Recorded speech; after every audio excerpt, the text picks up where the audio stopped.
I never imagined that the day we buried my mother would also be the day my family fell apart.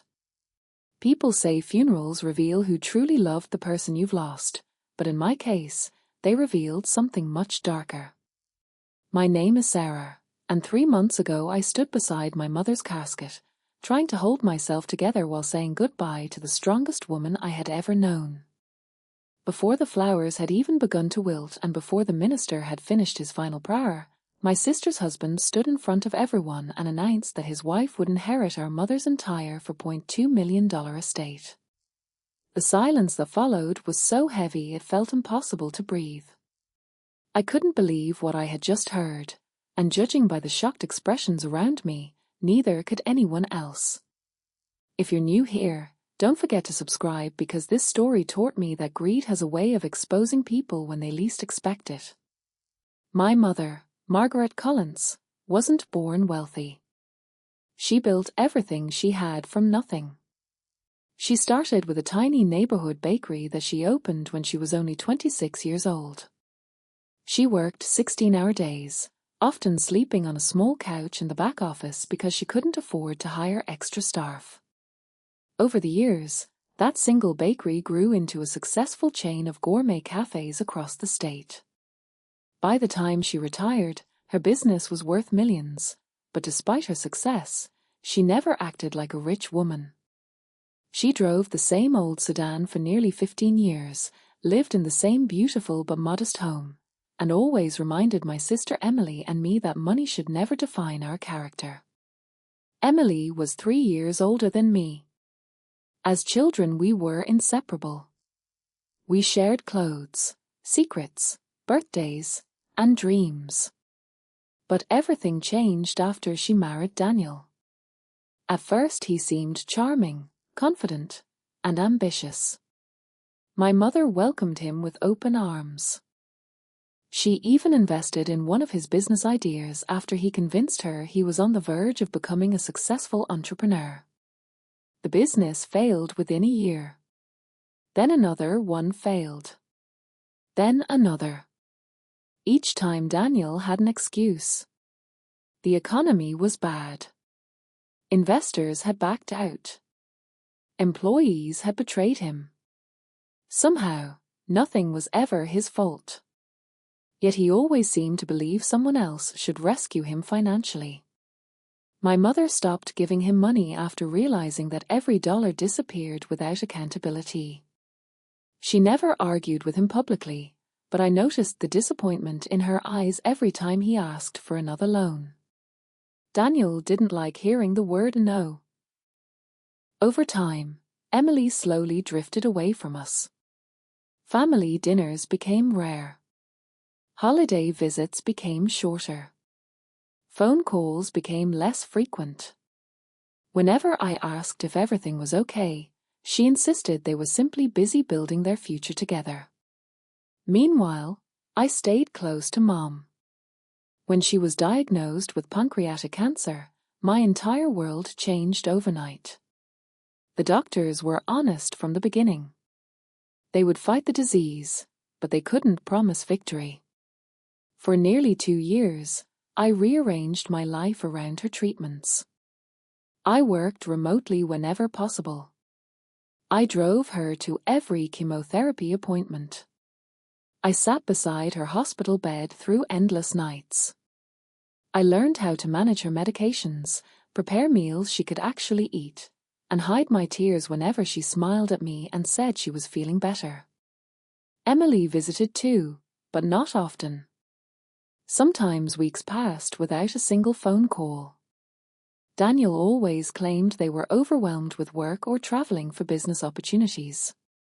Mom never complained. Whenever I mentioned Emily's absence, she'd gently squeeze my hand and say, "Don't judge your sister too harshly. Everyone carries burdens we can't always see." That was the kind of woman she was. Even while fighting for her own life, she protected everyone else's feelings. One evening, about 2 months before she passed away, we sat together on her back porch watching the sunset. She looked weaker than ever, wrapped in her favorite blue blanket despite the warm summer air. "Sarah," she said quietly, promise me something." "Anything." "When I'm gone, don't let money destroy what's left of this family." I laughed softly through my tears. "Mom, we're not that kind of family." She looked at me with an expression I didn't fully understand. "I hope you're right." At the time, I thought she was simply worried about the future. Now I know she already saw the storm coming. The morning she died was strangely peaceful. She squeezed my hand one last time, whispered that she loved both her daughters equally, and closed her eyes forever. I stayed beside her bed long after the machines fell silent. Losing her felt like losing the only person who truly held our family together. 3 days later, hundreds of people attended her funeral. Former employees, loyal customers, business partners, neighbors, and friends all came to honor the woman whose kindness had changed so many lives. As I stood near her casket greeting guests, I noticed Daniel pacing around the room instead of mourning. He kept checking his phone, whispering to Emily, and smiling in a way that made me uncomfortable. It didn't look like the smile of a grieving son-in-law. It looked like someone waiting for something. I told myself I was imagining things. After all, grief can make anyone seem distant. The funeral service ended with heartfelt speeches about my mother's generosity and resilience. People cried openly as photos from her life appeared on the screen behind the altar. Then, just as everyone began preparing to leave for the cemetery, Daniel suddenly stepped forward. He cleared his throat loudly enough to silence the entire room. He wrapped an arm around Emily's shoulders, looked directly at the gathered family members, and smiled. Then he said words that would change all of our lives forever.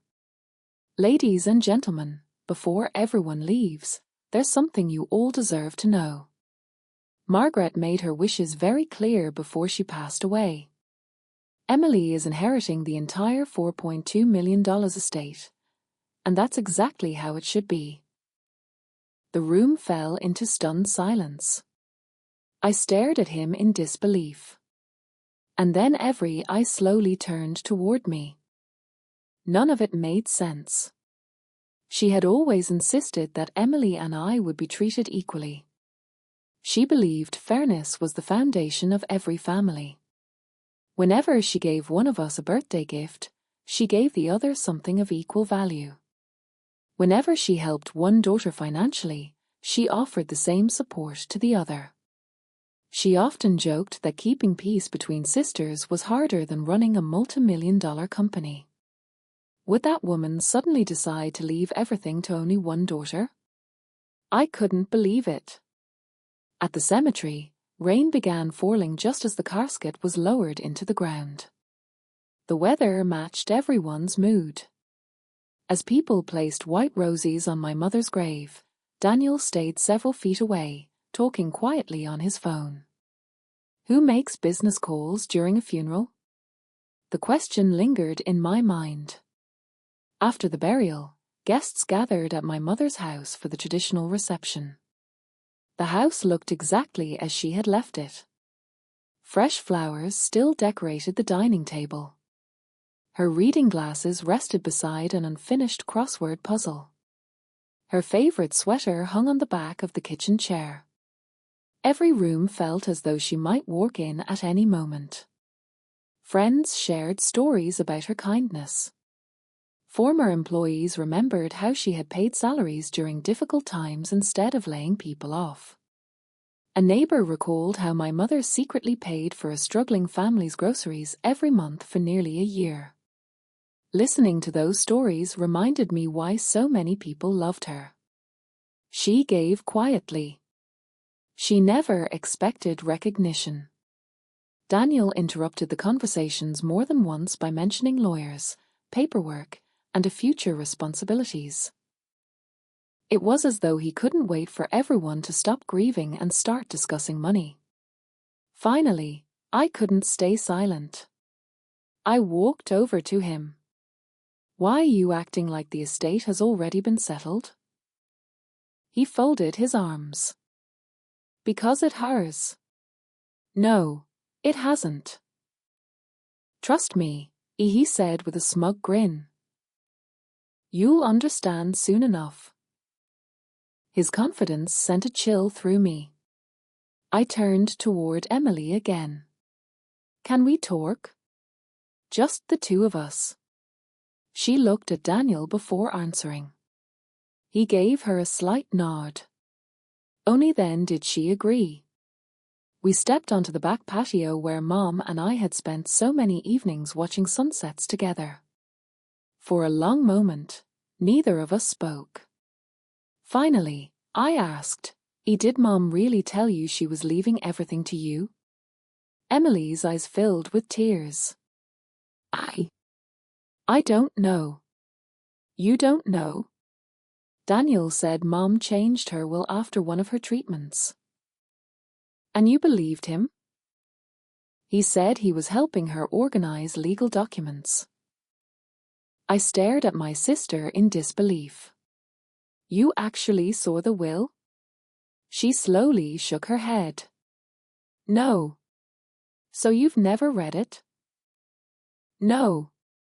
The knot in my stomach tightened.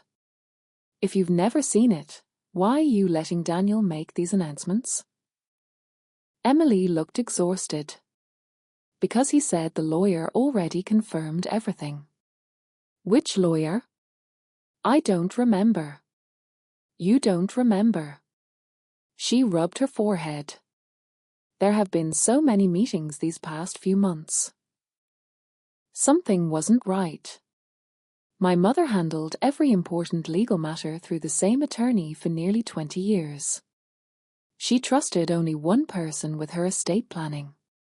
If the will had really changed, that attorney would know. And I hadn't heard a single word from him. Just then, the front doorbell rang. The conversations inside suddenly stopped. Someone answered the door. A moment later, my cousin Michael stepped onto the patio looking surprised. Sarah, he called. There's someone here asking for both you and Emily. Who is it? Michael glanced toward the hallway. It's Mr. Harrison. The name hit me immediately. Richard Harrison. My mother's attorney. The only lawyer she had ever trusted. And judging by the serious expression on his face as he stepped into the living room, he had absolutely no idea what Daniel had announced at the funeral. Richard Harrison stepped into the living room carrying a worn leather briefcase, his expression calm but noticeably confused. Conversation stopped immediately as every pair of eyes turned toward him. He offered his condolences to Emily and me before quietly placing the briefcase on the dining table. I'm very sorry for your loss, he said. Margaret was not only my client for over 20 years, but also one of my closest friends. Daniel walked forward with a confident smile. Perfect timing, he said. I was just telling everyone Emily inherited the estate. Mr. Harrison slowly turned toward him. You were telling everyone what? Daniel repeated himself with even greater confidence. Margaret left everything to Emily. I assumed you were here to begin the paperwork.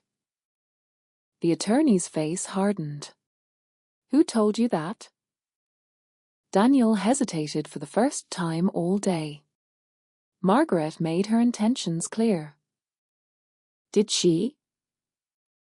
Mr. Harrison asked calmly. Because I drafted her final will personally, and I can assure everyone in this room that no one should be making announcements before the official reading. A wave of whispers spread across the room. Daniel's confident posture weakened slightly. There's no reason to wait, he insisted. We already know what it says. Mr. Harrison closed his briefcase and looked directly at him. Actually, you don't. Emily looked from her husband to the attorney, her face turning pale. Mr. Harrison, she asked softly, are you saying Daniel doesn't know what's in the will? I'm saying, the attorney replied carefully, that only 3 people ever knew the contents of Margaret's final estate plan. Margaret herself, my legal assistant who witnessed the signing, and me. No copies were released. No summaries were shared. No family member was informed of its contents. Every eye shifted toward Daniel. A drop of sweat rolled down his forehead. Maybe she mentioned it before signing, he said quickly. Mr. Harrison shook his head. Margaret was extremely private regarding her estate. In fact, she specifically instructed me not to discuss any details until every beneficiary was present together. The room became silent again. I could feel my heartbeat pounding in my ears. For the first time since the funeral began, hope replaced confusion. Daniel cleared his throat.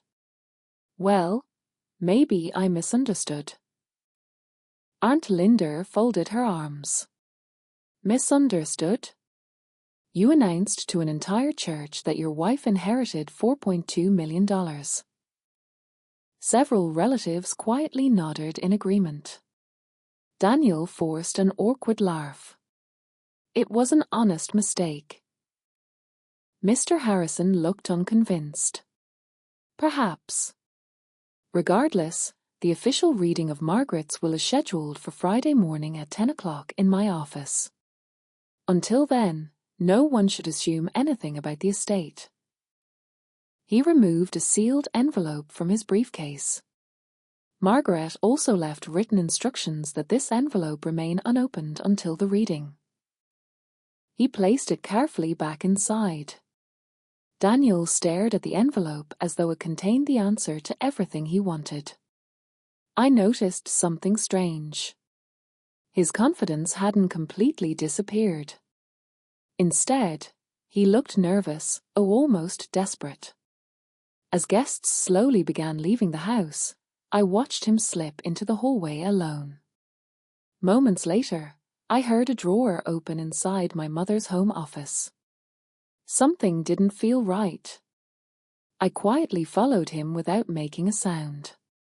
The office door was slightly open. Through the narrow gap, I saw Daniel searching through filing cabinets, pulling folders onto the floor one after another. He wasn't looking for family photographs or keepsakes. He was looking for documents.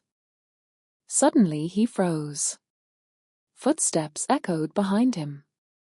He quickly shoved the papers back into the cabinet, just as Emily entered the room. Daniel? She asked. What are you doing? He smiled too quickly. Nothing. Just looking for one of your mother's insurance papers. Emily frowned. Why would you need those today? Before he could answer, I stepped into the doorway. That's exactly what I'd like to know.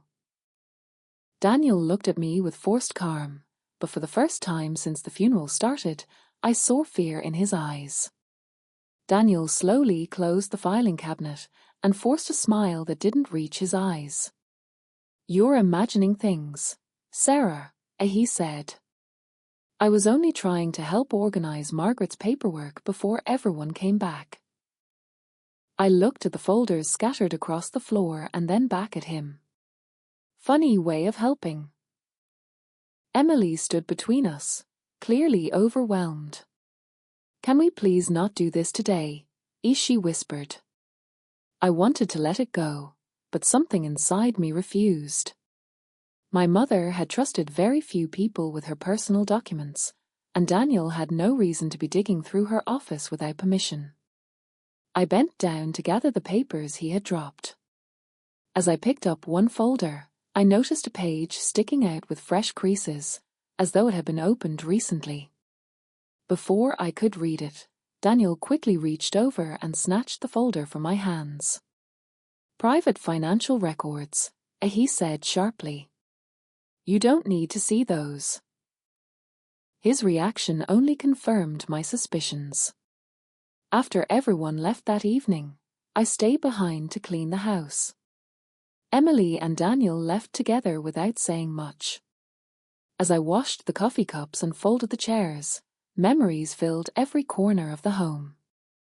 I found one of Mom's handwritten grocery lists on the refrigerator. Her reading glasses were still on the kitchen counter. Everything reminded me of the woman who had spent her life putting family before herself. While dusting the bookshelf in her office, I discovered something unusual. One of the books leaned farther back than the others. Curious, I pulled it forward. Behind it was a small metal box. I recognized it immediately. My mother had owned it for years but rarely mentioned it. Inside were old photographs, birthday cards, a few pieces of jewelry, and a sealed envelope with my name written across the front in her handwriting. My hands trembled as I opened it. Inside was a short letter. My dearest Sarah, if you are reading this, it means I am no longer with you. I hope my greatest wishes come true and that you and your sister are standing together. If not, remember this, never judge too quickly. Sometimes the person being manipulated doesn't even realize it. Protect your sister if she cannot protect herself. Love always, Mom. I read the letter 3 times. She hadn't warned me about Emily. She had warned me about someone influencing Emily. My thoughts immediately turned to Daniel. The next morning, my phone rang. It was Mr. Harrison. Sarah, he said, I need to ask you something. Has anyone entered your mother's office since the funeral? I hesitated. Yes. Daniel. I caught him searching through her files yesterday. There was a long pause. That's concerning, the attorney replied. Why? I asked. Because when I visited your mother's house 2 weeks before she passed away, she showed me where she kept certain original legal documents. If someone has been looking for them, they may have had a reason. My stomach tightened. Are you saying someone might have been trying to find the will? Possibly, he answered carefully. Or something even more important. That afternoon I drove back to the house with a spare key. I wasn't looking for money or valuables. I wanted answers. As I entered the office again, I noticed something I had completely missed before. One drawer didn't close properly. I pulled it open and found a false bottom. Hidden underneath was a small flash drive taped securely inside. I removed it carefully and hurried home. My laptop recognized the drive immediately.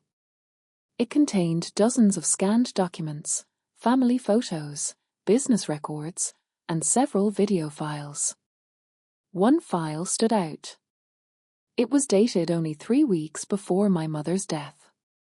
I clicked play. My mother appeared on the screen sitting in her favorite chair, looking weak but determined. She smiled gently at the camera. If you're watching this, as she began, then something has happened that I feared might happen. My heart began racing as I leaned closer to the screen. My mother's face filled the screen as she adjusted the camera and took a slow breath. Although illness had weakened her body, her voice remained steady. Sarah, Emily, if both of you are watching this together, then everything turned out the way I hoped. But if only one of you is watching, then I'm afraid my fears may have become reality. I sat frozen, unable to look away.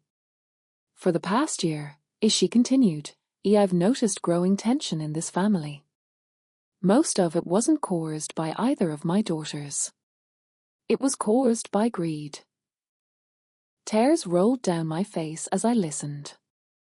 I never wanted my money to become a prize that destroyed the people I love. That's why I made several changes to my estate plan.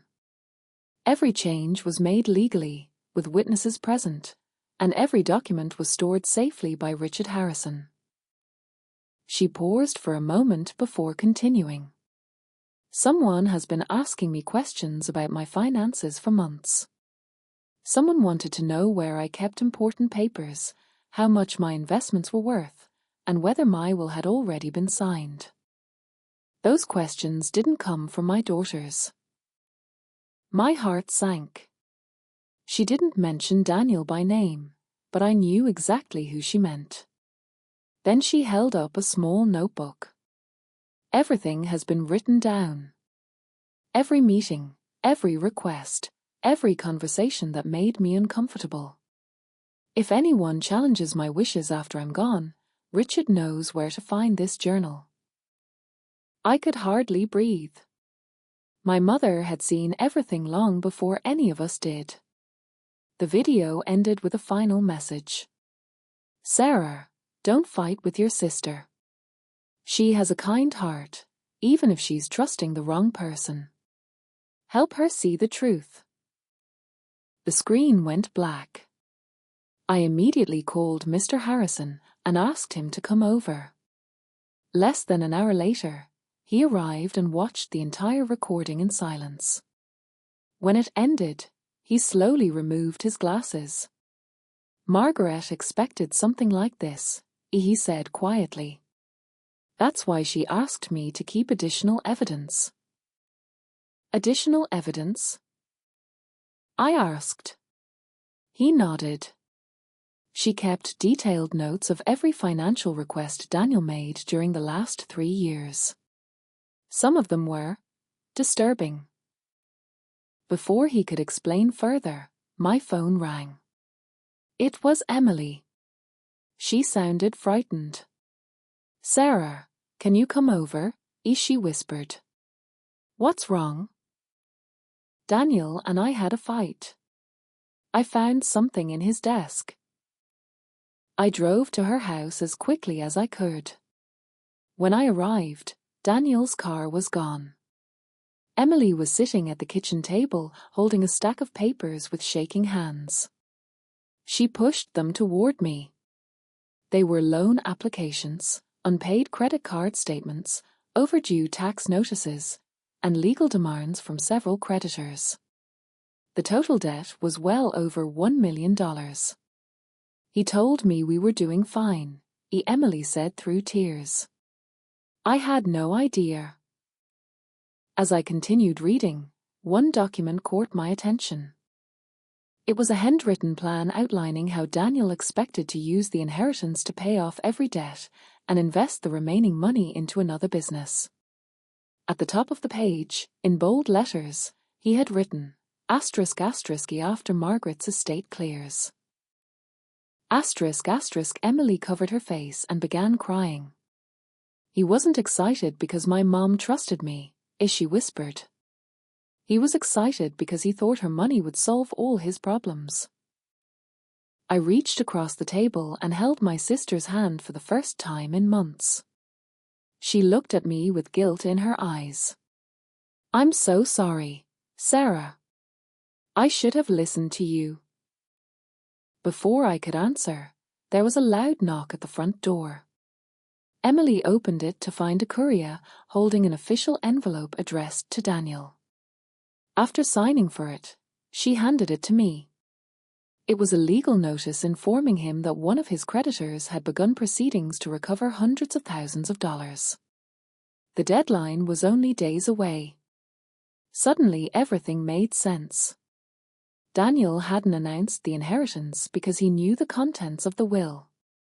He had announced it because he desperately needed everyone to believe the money already belonged to Emily.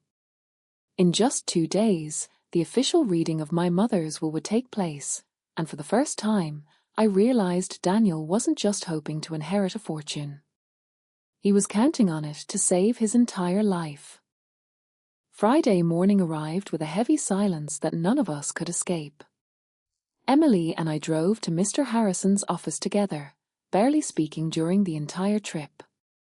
Daniel sat in the back seat, unusually quiet, staring out the window as if convincing himself everything would still work out in his favor. When we entered the conference room, several family members were already waiting.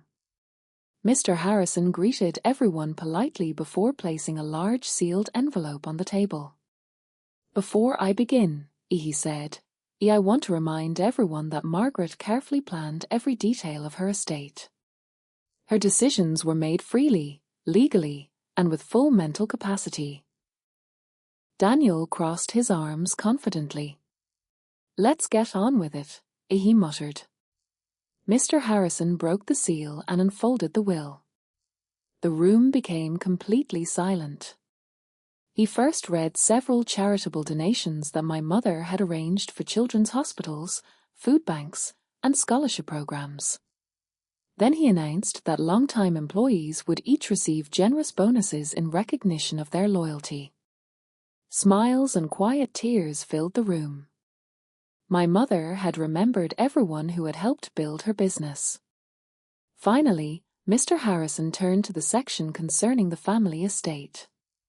"Margaret Collins directs that all remaining assets, including the family home, investment accounts, business holdings, and personal property, be placed into the Collins Family Trust." Daniel immediately interrupted. "Who controls the trust?" Mr. Harrison looked directly at him before continuing. "The trust will be managed equally by both daughters, Sarah Collins and Emily Collins." Daniel's face lost all color. "What?" he blurted out. Mr. Harrison continued reading without acknowledging the interruption. "Neither beneficiary may sell, transfer, or borrow against any trust assets without the written consent of the other sister and the approval of the independent trustee." Daniel slammed his hand on the table. "That's impossible. She wanted Emily to have everything." Mr. Harrison calmly reached for another document. Margaret anticipated that someone might make such a claim. She therefore left a personal letter to be read immediately after the will. He unfolded the handwritten pages and began reading aloud. "To my beloved daughters. If you are hearing this letter, then my greatest fear has likely come true. Money has become more important to someone than family. Sarah and Emily, I love you equally. That has never changed and never will.